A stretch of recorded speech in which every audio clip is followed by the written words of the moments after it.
Hello everyone, welcome back to my YouTube channel Toppers Math Academy. Last video में मैंने आपके साथ discuss कर ली थी एक्सरसाइज 3.1 एनसीईआरटी की, और उससे रिलेटेड हमने सारे क्वेश्चन और कॉन्सेप्ट और पूरे क्वेश्चन को कवर कर लिया था। आज की इस वीडियो में हम एक्सरसाइज 3.2 के बेसिक को पहले कवर करेंगे, देन हम आगे बढ़ेंगे। ठीक है, तो फर्स्ट हम स्टार्ट करते हैं डेफिनेशन से, टाइप्स ऑफ मैट्रिक्स की डेफिनेशन से और उनके टाइप से। तो देखिए, अच्छे से समझना है, नोट्स भी आप प्रिपेयर करके चल सकते हो। तो फर्स्ट मेरे पास आती है, जो सबसे पहली मैट्रिक्स को जिसको हम बोलेंगे, वो मेरे पास होती है रो मैट्रिक्स। क्या है मेरे पास? रो मैट्रिक्स। अब रो मैट्रिक्स मेरे पास क्या होते हैं? किसी भी मैट्रिक्स को आप बोलोगे कि वो रो मैट्रिक्स होगी अगर उसके पास ओनली वन रो हो। ओनली क्या हो? वन रो हो। कॉलम उसके पास कितने भी हो सकते हैं, लेकिन अगर किसी भी मैट्रिक्स को कहते हो आप कि भाई वो रो मैट्रिक्स बन रही है, तो उसके ऊपर एसेंशियल कंडीशन क्या निकल कर आती है कि उसके पास ओनली वन रो ही होनी चाहिए। अब इसका एग्जांपल कैसे दे सकते हो? देखो, एग्जांपल आप ऐसे ले सकते हो, एक ही रो होनी चाहिए, तो ऐसे लिख दूं, 1 2 3 4, एक ही तो रो है, मतलब एक ही ओरिजेंटल। हमने डिस्कस किया था ना, ओरिजेंटल लाइन में जब एलिमेंट के होते हैं तो वो हमारे पास रो कहलाती है। तो यहाँ पर आप देखो तो कितने हैं, ये हमारे पास एक ही तो रो है। कॉलम की बात करें तो ये फर्स्ट कॉलम, ये सेकंड कॉलम, ये थर्ड कॉलम, ये फोर्थ कॉलम। कॉलम कितने भी हो सकते हैं रो मैट्रिक्स में, लेकिन नंबर ऑफ रो की संख्या हमारे पास एक ही होनी चाहिए। ठीक है, दूसरा हमारे पास आता है, दूसरा मेरे पास आता है कॉलम मैट्रिक्स। अब मेरे पास कॉलम मैट्रिक्स क्या होती है वो समझिए। आप किसी भी मैट्रिक्स को बोलोगे कि वो मैट्रिक्स आपके पास कॉलम मैट्रिक्स बनेगी कब? अगर उसके पास सिर्फ और सिर्फ एक ही कॉलम होगा, ओनली वन कॉलम होगा, तो आप उस मैट्रिक्स को क्या बोल दोगे कि that matrix is called column matrix. कैसे दिखेगी? इस तरीके से, एक ही कॉलम होना चाहिए, जैसे 1 2 3 और ये 4। यहाँ पर आप देखोगे तो आपको एक ही कॉलम देखने को मिल रहा है। आपके पास ये एक कॉलम है बस। रो कितनी है? 1 2 3 4। तो आपके पास कॉलम एक होना चाहिए, सिर्फ एक कॉलम, तो आप उसे बोलोगे कॉलम मैट्रिक्स। अगर रो सिर्फ एक है तो आप उसे बोलोगे क्या? Row matrix. अब जैसे ये रो मैट्रिक्स आपको दे रखी है, ये मैंने आपके साथ डिस्कस किया था, ये मेरे पास रो मैट्रिक्स है। तो रो मैट्रिक्स का ऑर्डर कैसे देखने को मिलेगा आपको? इस मैट्रिक्स में देखो, ऑर्डर हमने डिस्कस किया था कि हम किसी भी मैट्रिक्स का जब ऑर्डर लिखते हैं तो ऑर्डर लिखने का तरीका क्या होता है? Number of row into number of column. यही मेरे पास किसी भी मैट्रिक्स का ऑर्डर बन जाता है। अब जब हम रो मैट्रिक्स की बात करते हैं तो नंबर ऑफ रो कितने होते हैं मेरे पास? एक। और नंबर ऑफ कॉलम कितने होते हैं आपके पास? नंबर ऑफ कॉलम तो कितने भी हो सकते हैं। अब जो ये वाला हमने एग्जांपल दिया, इसमें नंबर ऑफ कॉलम की संख्या कितनी है? अच्छा, तो जो हमारे पास रो मैट्रिक्स होंगे ना, तो जो वहाँ पर रो होंगे वो हमारे पास ओनली वन होंगे, तो रो की जगह आपको वन ही देखने को मिलेगा। सिमिलरली अगर आप यहाँ पर देखोगे, यहाँ पर तो ये आपके पास है कॉलम मैट्रिक्स। आई थिंक आपको क्लियर दिख रहा होगा, मैं ये लाइनें मिटा देती हूँ ताकि ये और अच्छे से क्लियर हो जाए। ठीक है, अब ये वाली मैट्रिक्स देखो, इसमें नंबर ऑफ रो की संख्या कितनी है? 4। और नंबर ऑफ कॉलम की संख्या कितनी है? 1। तो ये हमारे पास कॉलम मैट्रिक्स का ऑर्डर हो जाएगा। ये बात समझ में आई? उसके बाद हमारे पास दो चीजें और आती है। एक आती है हमारे पास आगे, क्योंकि इसी में ही आगे बात करेंगे फिर। अब एक आती है मेरे पास रेक्टेंगुलर मैट्रिक्स। रेक्टेंगुलर मैट्रिक्स क्या होती है भाई? रेक्टेंगुलर मैट्रिक्स एक ऐसी मैट्रिक्स होती है जिसके अंदर, ये हमारे पास थर्ड टाइप आता है रेक्टेंगुलर मैट्रिक्स। ये मैट्रिक्स हमारे पास कैसी देखने को मिलेगी, किस तरीके से होगी ये मैट्रिक्स? ये मैट्रिक्स हमारे पास कुछ इस तरीके से होगी, जिसमें नंबर ऑफ रो, जिसमें हमारे पास, कि किसी भी मैट्रिक्स को आप रेक्टेंगुलर मैट्रिक्स बोलोगे अगर वहां पर नंबर ऑफ रो की संख्या और नंबर ऑफ कॉलम की संख्या सेम ना हो, तो नंबर ऑफ रो की संख्या और नंबर ऑफ कॉलम की संख्या अगर इक्वल नहीं है, तो मैट्रिक्स आपके पास क्या बन जाती है? रेक्टेंगुलर मैट्रिक्स बन जाती है। एग्जांपल ले सकते हो आप, जैसे इस तरीके से। ठीक है, मैंने यहाँ लिख दिया 1 2 3, यहाँ लिख देती हूँ मैं 4 5 6। आपको यहाँ पर नंबर ऑफ रो कितने देखने को मिल रहे हैं? नंबर ऑफ रो हमारे पास कितने हैं? 2। और नंबर ऑफ कॉलम कितने हैं आपके पास? 3। तो इस मैट्रिक्स का हमारे पास ऑर्डर कितना हो जाएगा? 2 × 3। अगर आप यहाँ पर देख भी सकते हो कि जो नंबर ऑफ रो है और जो नंबर ऑफ कॉलम है वो एक दूसरे के इक्वल नहीं है। ठीक है, नेक्स्ट हमारे पास आता है यहाँ पर fourth, that is square matrix. अब स्क्वायर मैट्रिक्स क्या होती है? देखो, जब हम रेक्टेंगल की बात करते हैं तो रेक्टेंगुलर मैट्रिक्स में नंबर ऑफ रो और नंबर ऑफ कॉलम हमारे पास सेम नहीं होते। ठीक है। लेकिन जब हम स्क्वायर मैट्रिक्स में जाते हैं ना, तो स्क्वायर मैट्रिक्स में मेरे पास नंबर ऑफ रो की संख्या और जो नंबर ऑफ कॉलम की संख्या होती है ना, वो मेरे पास क्या होती है, इक्वल होती है। नंबर ऑफ रो और नंबर ऑफ कॉलम की संख्या मेरे पास क्या होती है, इक्वल होती है। एग्जाम्पल आप बना सकते हो। एग्जाम्पल कैसे देखने को मिलेगा, जैसे मान लीजिए मैंने एक मैट्रिक्स बना दी, ये यहाँ लिख दिया 1, यहाँ लिख दिया 2, यहाँ लिख दिया 3, यहाँ लिख दिया 4। यहाँ पर देखो नंबर ऑफ रो कितने हैं आपके पास इस मैट्रिक्स में। इस मैट्रिक्स में अगर आप देखो तो नंबर ऑफ रो कितने हैं आपके पास, 2 है। और नंबर ऑफ कॉलम कितने हैं आपके पास, यहाँ पर नंबर ऑफ कॉलम कितने हैं भाई, नंबर ऑफ कॉलम भी 2 है। तो इस मैट्रिक्स का ऑर्डर क्या हो जाएगा, 2/2। मतलब ऐसी मैट्रिक्स जिसमें नंबर ऑफ रो और नंबर ऑफ कॉलम हमारे पास सेम होते हैं, तो उन मैट्रिक्स को हम क्या बोलते हैं, उन मैट्रिक्स को हम बोलते हैं कि वो हमारे पास क्या कहलाती है, स्क्वायर मैट्रिक्स कहलाती है। अब बाकी की जितनी भी मैट्रिक्स हम पढ़ेंगे ना, उनमें मैक्सिमम हमारे पास यही होता है कि पहले वो हमारे पास स्क्वायर मैट्रिक्स होनी चाहिए।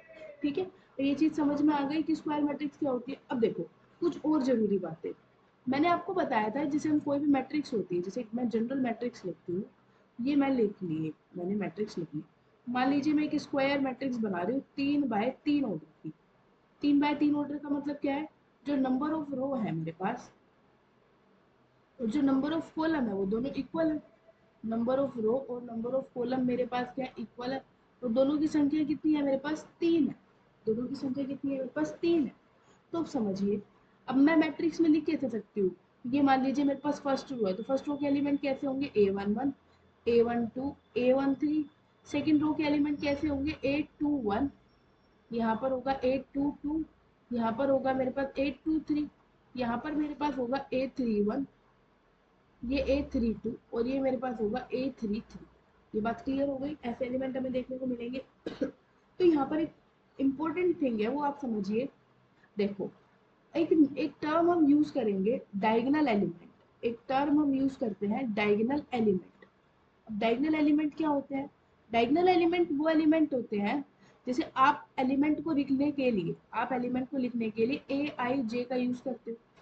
डायगोनल एलिमेंट वो एलिमेंट मिलेंगे जहां पर the element of matrix, basically हम मैट्रिक्स को ए आई जे से रिप्रेजेंट करते हैं ना, तो ये हमारे पास हो गए the element of square matrix A I J for which I is equal to J हो जाए, आर कोल्ड डायगोनल एलिमेंट। वो हमारे पास क्या कहलाएंगे, डायगोनल एलिमेंट कहलाएंगे।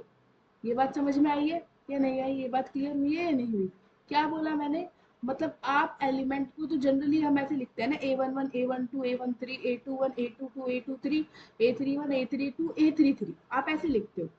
अब यहाँ पर आपको है ना कुछ स्पेशल ऐसे एलिमेंट देखने को मिलेंगे जो है ना इस तरीके की प्रॉपर्टीज होल्ड कर रहे होंगे।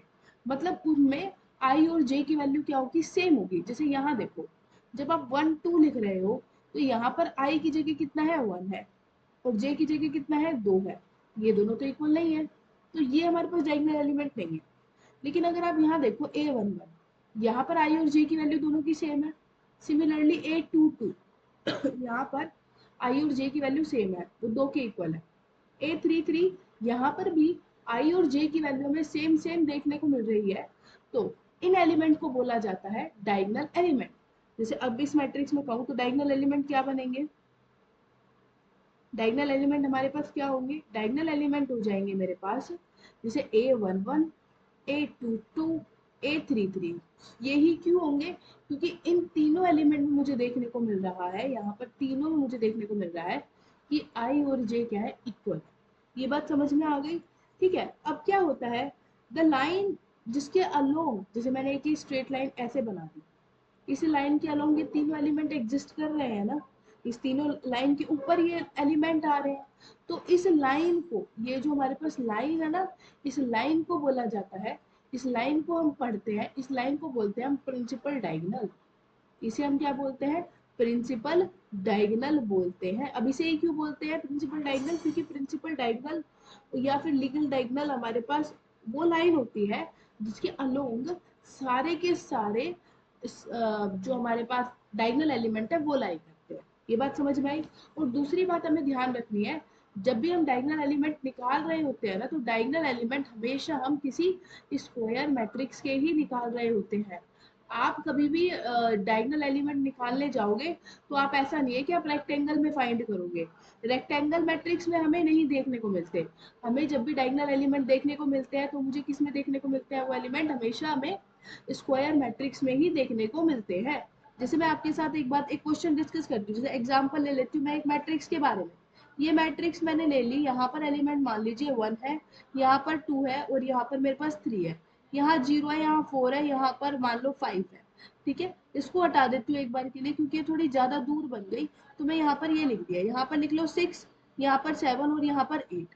तो आपको क्या दिख रहा है, ये वाले डायगोनल एलिमेंट होंगे ना, ये डायगोनल एलिमेंट होंगे क्योंकि a11 की वैल्यू कितनी है 1, a22 की एलिमेंट की वैल्यू कितनी है 2, a33 की वैल्यू कितनी है मेरे पास 3। तो ये मेरे पास क्या कहलाएंगे, डायगोनल एलिमेंट कहलाएंगे। और जो ये लाइन जो इन डायगोनल एलिमेंट को कंसिस्ट कर रही है ना, इस लाइन को आप बोल दोगे प्रिंसिपल डायगोनल। इसे क्या बोल दोगे आप, प्रिंसिपल डायगोनल। और जो इसको प्रिंसिपल डायगोनल भी बोल सकते हो, और इसका दूसरा नाम होता है मेरे पास लीडिंग डायगोनल। इसका दूसरा नाम क्या होता है मेरे पास, लीडिंग डायगोनल। आई थिंक ये चीज समझ में आई होगी कि क्या बोलते हैं उसको, या तो हम बोलते हैं प्रिंसिपल डायगोनल या फिर हम बोलते हैं यहाँ से लीडिंग डायगोनल। अब देखो इसी से हम आगे बढ़ते हैं, इसी को आगे बढ़ते हैं और इसी में हम है ना इसके बाद जो हमारे पास टाइप्स होते हैं उसको डिस्कस करते हैं। स्क्वायर मैट्रिक्स समझ में आ गई। स्क्वायर मैट्रिक्स में मैंने आपके साथ डिस्कस किया, ऐसी मैट्रिक्स हमारे पास स्क्वायर मैट्रिक्स कहलाएगी जिसमें हमारे पास नंबर ऑफ रो की संख्या और नंबर ऑफ कॉलम की संख्या मेरे पास इक्वल होगी, तो मैट्रिक्स हमारे पास स्क्वायर मैट्रिक्स कहलाएगी। उसके बाद हमने डिस्कस किया कि अगर हमारे पास स्क्वायर मैट्रिक्स होगी ना, तो ही हम प्रिंसिपल डायगोनल की बात करेंगे, तो ही हम डायगोनल एलिमेंट की बात करेंगे। अब इससे आगे हम बाकी की डेफिनेशन को क्लियर करते हैं, बाकी के टाइप्स को कवर करते हैं। एक हमारे पास आती है सबसे पहले जिसमें आती है डायगोनल मैट्रिक्स। मैट्रिक्स क्या आती है मेरे पास, डायगोनल मैट्रिक्स। ये ध्यान से समझना है। देखो हमारे पास पहले तो डायगोनल मैट्रिक्स हम बोलेंगे, एक स्क्वायर मैट्रिक्स होगी पहले वाले, वो हमारे पास क्या होगी, एक स्क्वायर मैट्रिक्स होगी। मैट्रिक्स हमारे पास क्या होगी, स्क्वायर मैट्रिक्स होगी। आप स्क्वायर मैट्रिक्स को बोलोगे कि वो आपके पास डायगोनल मैट्रिक्स बनेगी कब, अगर if all non diagonal element, if all non diagonal element आपके पास क्या होंगे, नॉन डायगोनल एलिमेंट आपके पास क्या होंगे, 0 होंगे। तो आप उस मैट्रिक्स को क्या बोल दोगे, डायगोनल मैट्रिक्स बोल दोगे। एक स्क्वायर मैट्रिक्स आपको देखने को मिलेगी जिसमें सारे के सारे नॉन डायगोनल एलिमेंट आपके पास क्या होंगे, 0 होंगे। तो मैट्रिक्स आपके पास क्या बन जाएगी, डायगोनल मैट्रिक्स बन जाएगी। यहाँ पर हमें ध्यान रखना है, हमने नॉन डायगोनल एलिमेंट के बारे में बात करी कि नॉन डायगोनल एलिमेंट की सारे 0 होंगे। डायगोनल एलिमेंट के बारे में हमने कुछ भी नहीं कहा है। ठीक है, तो मैट्रिक्स हमें कैसे देखने को मिलेगी, मान लो 3 बाय 3 ऑर्डर की मैंने एक स्क्वायर मैट्रिक्स लिख दी, 3 बाय 3 ऑर्डर की मैंने एक स्क्वायर मैट्रिक्स लिख दी। तो मैट्रिक्स हमारे पास कैसे देखने को मिली, मान लो ए बी सी, ये तो मेरे पास प्रिंसिपल डायगोनल वाले एलिमेंट हुए ना। और जो नॉन डायगोनल होंगे वो इससे ऊपर वाले, ये भी 0 होना चाहिए, ये भी 0 होना चाहिए, ये भी 0, यहाँ पर भी 0, यहाँ पर भी 0 और यहाँ पर भी 0। नॉन डायगोनल एलिमेंट मेरे पास क्या हो गए, 0 हो गए। डायगोनल एलिमेंट मेरे पास क्या है, नॉन 0। तो ये हमारे पास डायगोनल मैट्रिक्स बन गई है ऑफ ऑर्डर 3 बाय 3 ऑर्डर की। ये कितने ऑर्डर की मैट्रिक्स बन गई मेरे पास, ऑर्डर 3 बाय 3 ऑर्डर की। सिमिलरली अगर आप 2 बाय 2 ऑर्डर की मैट्रिक्स की बात करोगे ना तो वो आपको कैसे देखने को मिलेगी, वो आपको ऐसे देखने को मिलेगी जैसे आपने लिख दिया यहाँ पर 1 और यहाँ पर 2। नॉन डायगोनल एलिमेंट हमारे पास ये थे, ये हमारे पास क्या है, 0 हो गए। तो ये मैट्रिक्स हमारे पास क्या कहला रही है, ये मैट्रिक्स हमारे पास कहला रही है डायगोनल मैट्रिक्स ऑफ ऑर्डर 2 की। ये हमारे पास डायगोनल मैट्रिक्स क्या कहलाएगी, ऑफ ऑर्डर 2 की डायगोनल मैट्रिक्स हमारे पास ये कहलाएगी। ठीक है, डायगोनल मैट्रिक्स को रिप्रेजेंट करने, ये तो हमारे पास डेफिनेशन हो गई। देखो डायगोनल एलिमेंट को कई बार वो ना इस तरीके से भी रिप्रेजेंट कर देता है, जैसे मान लो कोई भी एक डायगोनल मैट्रिक्स है ए, अगर वो डायगोनल मैट्रिक्स है ना तो हम मैथमेटिकली उसको ऐसे भी लिख देंगे डायगोनल, और यहाँ पर लिख देंगे जैसे 3 बाय 3 इस मैट्रिक्स के लिए मैं लिखना चाहूँ तो वैसे लिख दूंगी ए बी सी। तो ये अंडरस्टूड है कि ये डायगोनल मैट्रिक्स को रिप्रेजेंट करे। डायगोनल मैट्रिक्स को हम इस तरीके से भी रिप्रेजेंट कर सकते हैं। इसको अगर हमें लिखना है ऐसे ही तो हमारे पास हो जाएगा, सपोज इस मैट्रिक्स का नाम भी ए ही है, तो ए इज इक्वल टू डायगोनल 1 और यहाँ पर लिख दोगे आप 2। तो 2 बाय 2 ऑर्डर की हमारे पास डायगोनल मैट्रिक्स है। ये चीज समझ में आ गई।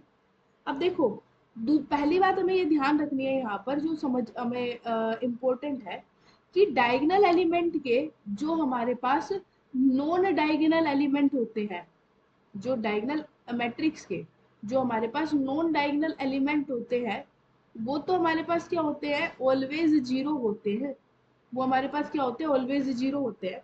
बट जो हमारे पास डायगोनल एलिमेंट होते हैं ना, डायगोनल एलिमेंट होते हैं, वो हमारे पास जीरो हो भी सकते हैं और नहीं भी।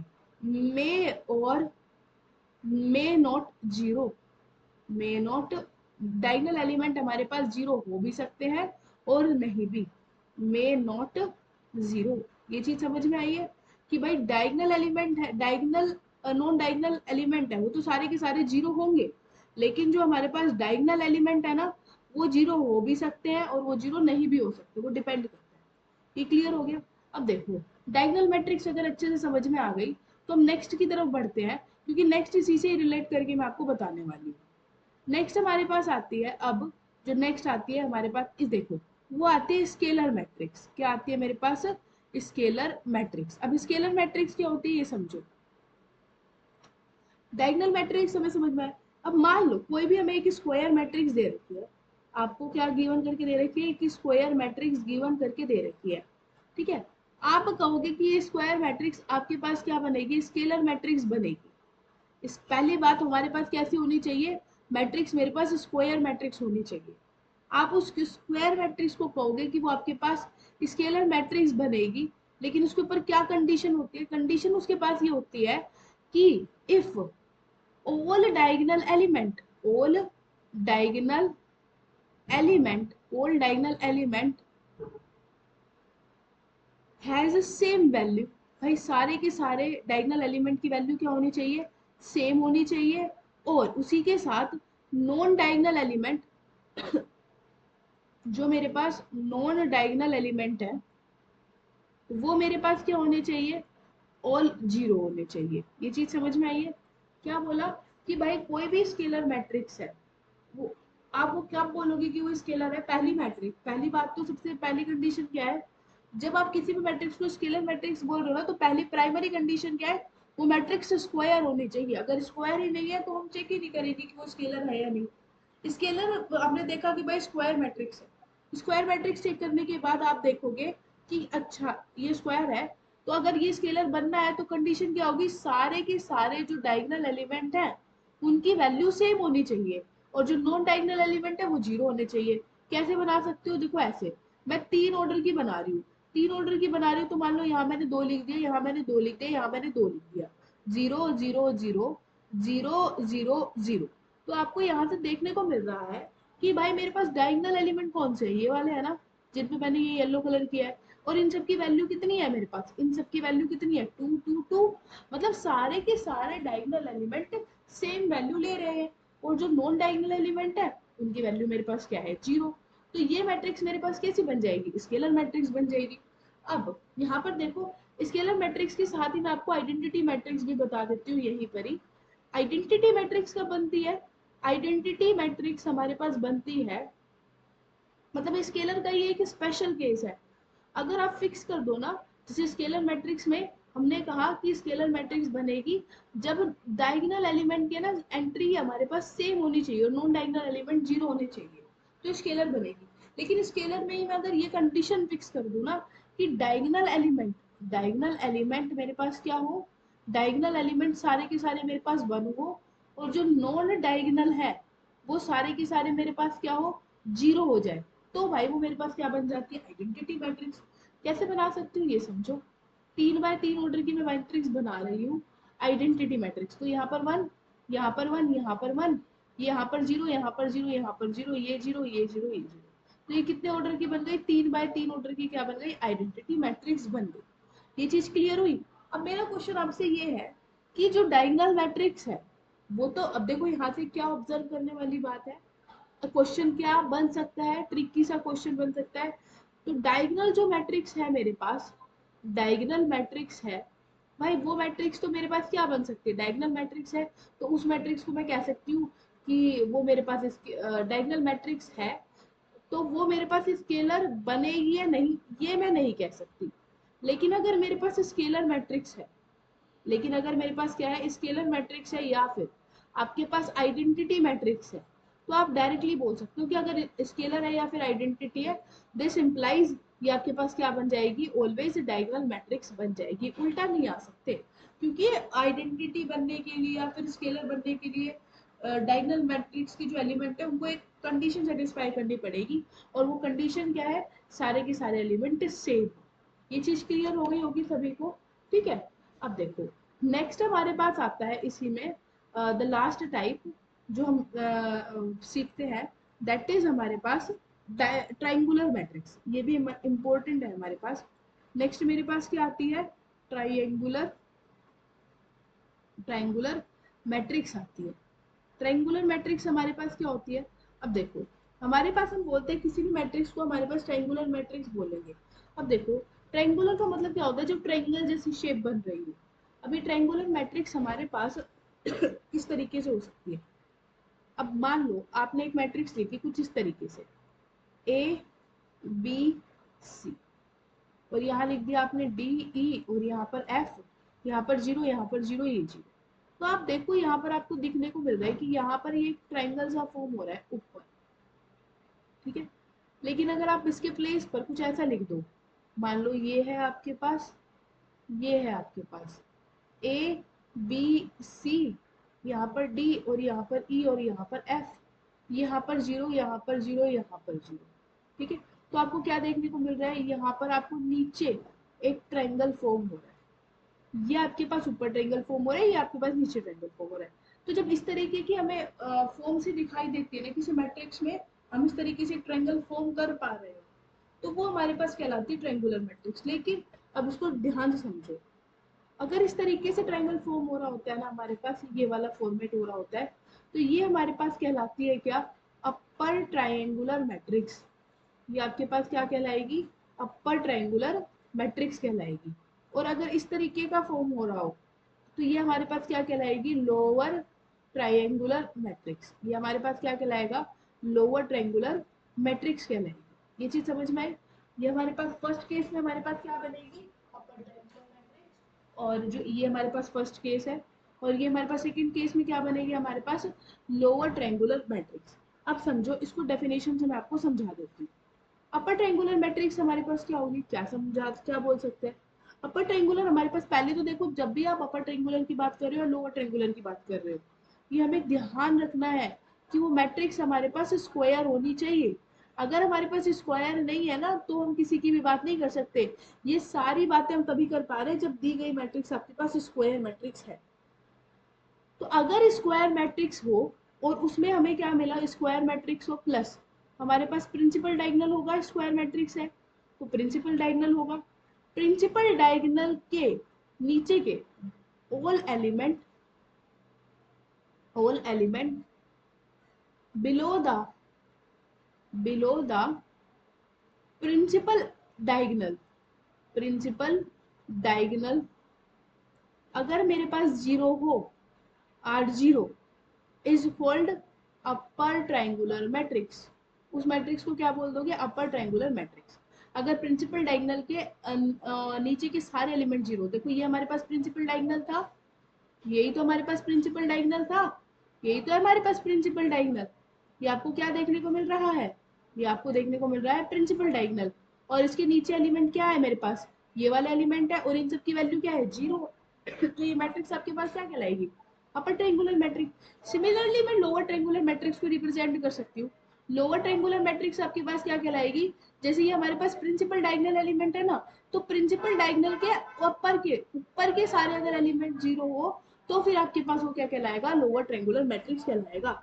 अब यहाँ पर एक कंडीशन जो मुझे ध्यान देने वाली है वो ये है, इसमें ये बोला गया है कि अपर ट्रायंगुलर है या फिर लोअर ट्रायंगुलर है ना, अगर अपर ट्रायंगुलर है तो प्रिंसिपल डायगोनल के नीचे के सारे एलिमेंट जीरो, और अगर लोअर ट्रायंगुलर है तो प्रिंसिपल डायगोनल के ऊपर के सारे element zero.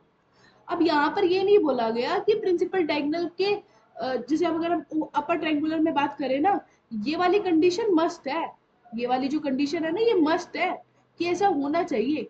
There is no restriction, there is no restriction, आपको कोई भी रेस्ट्रिक्शन नहीं दी गई है फॉर द एलिमेंट जो हमारे पास कहाँ पर लाई कर रहे हैं, जो हमारे पास लाई कर रहे हैं अबव द प्रिंसिपल लाइन, जो हमारे पास प्रिंसिपल डायगोनल के ऊपर लाई कर रहे हैं ना, उनके बारे में कुछ नहीं कहा गया कि भाई वो कैसे होंगे, वो सारे के सारे नॉन जीरो होंगे या कुछ नॉन जीरो हो सकते हैं, या मतलब कुछ तो, सारे के सारे तो जीरो नहीं हो सकते, अगर सारे के सारे जीरो हो जाएंगे तो फिर अलग केस ही बनेगा। ठीक है, ये वाला, ये क्लियर हो गया ना। Similarly this is clear, I think ये वाली बात सभी को क्लियर हो गई होगी।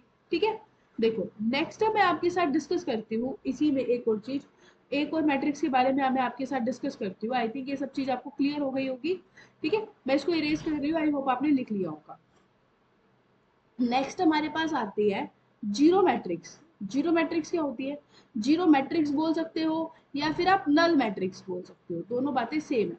अब देखो, जीरो मैट्रिक्स होने के लिए या फिर नल मैट्रिक्स होने के लिए स्क्वायर मैट्रिक्स होने का कोई जरूरी नहीं है। ये हमारे पास स्क्वायर भी हो सकती है, ये हमारे पास रेक्टेंगुलर भी हो सकती है। जीरो मैट्रिक्स सिर्फ एक कंडीशन फॉलो करती है कि जितने भी एलिमेंट है ना, जितने भी एलिमेंट है, इफ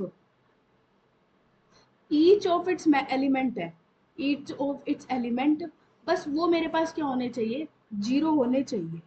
वो मेरे पास क्या होने चाहिए? जीरो होने चाहिए। तो मैट्रिक्स आपके पास क्या बन जाएगी?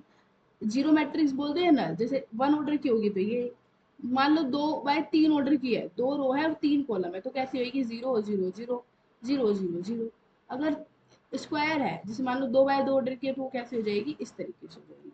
स्क्वायर मैट मतलब जीरो मैट्रिक्स आपके पास नल भी हो सकती है, या फिर आपके पास रेक्टेंगुलर भी हो सकती है, या फिर स्क्वायर भी हो सकती है, ये ध्यान रखना है। नेक्स्ट मेरे पास आता है कंपैरेबल मैट्रिक्स। नेक्स्ट मेरे पास क्या आता है? Comparable matrix. कंपैरेबल मैट्रिक्स क्या होती है? मान लो आपके पास एक मैट्रिक्स है ए और दूसरी मैट्रिक्स है बी, आप कहोगे कि आप इन दोनों मैट्रिक्स को कंपेयर कर सकते हो। कंपेयर कर सकते हो इफ एंड ओनली इफ, मान लो इस मैट्रिक्स का ऑर्डर है आपके पास m/n और इस मैट्रिक्स का ऑर्डर है आपके पास मान लो p/q, या फिर p/q मान, तो आप कहोगे ये दोनों एक दूसरे के कंपेरेबल होंगे इफ एंड ओनली इफ, ये कंडीशन है, इफ एंड ओनली इफ, जब अगर इनका ऑर्डर सेम होगा। इनका ऑर्डर क्या होना चाहिए? सेम। ऑर्डर सेम मतलब एम पी के इक्वल होना चाहिए और एन हमारे पास क्यू के इक्वल होना चाहिए, तभी आप कंपेरेबल कर पाओगे। ये चीज क्लियर हो गई। नेक्स्ट मेरे पास आता है इक्वालिटी, कि भाई इन दो मैट्रिक्स को इक्वल कब बोलोगे? मान लो आपके पास एक मैट्रिक्स दे रखी है m/n ऑर्डर की और दूसरी मैट्रिक्स दे रखी है आपके पास p/q ऑर्डर की। आपने कहा ना अगर ये दोनों मैट्रिक्स इक्वल है, तो ये इंप्लाई कर रहा होगा पहली चीज तो कि इनका ऑर्डर सेम होगा, मतलब m हमारे पास p के इक्वल होगा, n मेरे पास q के इक्वल होगा। और सेकेंड बात क्या होगी हमारे पास? कोरस्पॉन्डिंग पोजीशन पर जो एलिमेंट होंगे ना, कोरस्पॉन्डिंग पोजीशन पर जो आपको एलिमेंट देखने को मिलेंगे, ये मैंने यहाँ पे वो गलत लिख दिया, कोरस्पॉन्डिंग पोजीशन पर एलिमेंट होंगे वो हमारे पास क्या होंगे? इक्वल होंगे। Element are equal in both matrix में। ठीक है, जैसे मान लो आपने यहाँ पे लिख दिया 1 2 3 4 और यहाँ आपने लिख दिया ABCD, मैं कह रही हूँ दोनों मैट्रिक्स इक्वल है, तो आप देखो इसका मैट्रिक्स का ऑर्डर कितना है? 2/2। इसका ऑर्डर कितना है? 2/2 है। तो अब ये दोनों इक्वल है तो बाई इनके कोरस्पॉन्डिंग एलिमेंट भी इक्वल होंगे, मतलब यहाँ पर A11 पर 1 है, यहाँ पर A11 पर A है, तो A1 के इक्वल होगा, B2 के इक्वल होगा, C3 के इक्वल होगा और D4 के इक्वल होगा। आई थिंक ये सभी को अच्छे समझ में आ गया होगा। इस वीडियो में मैंने आपके साथ सारे टाइप्स की मैट्रिक्स के बारे में डिस्कस कर लिया है। नेक्स्ट वीडियो में मैं आपके साथ डिस्कस करूंगी कि हम मैट्रिक्स के ऊपर ऑपरेशन कैसे लगाते हैं, ऑपरेशन ऑन मैट्रिक्स। तब तक के लिए धन्यवाद। वीडियो अच्छी लगी हो तो लाइक करें, अपने फ्रेंड्स के साथ शेयर करें। Thank you.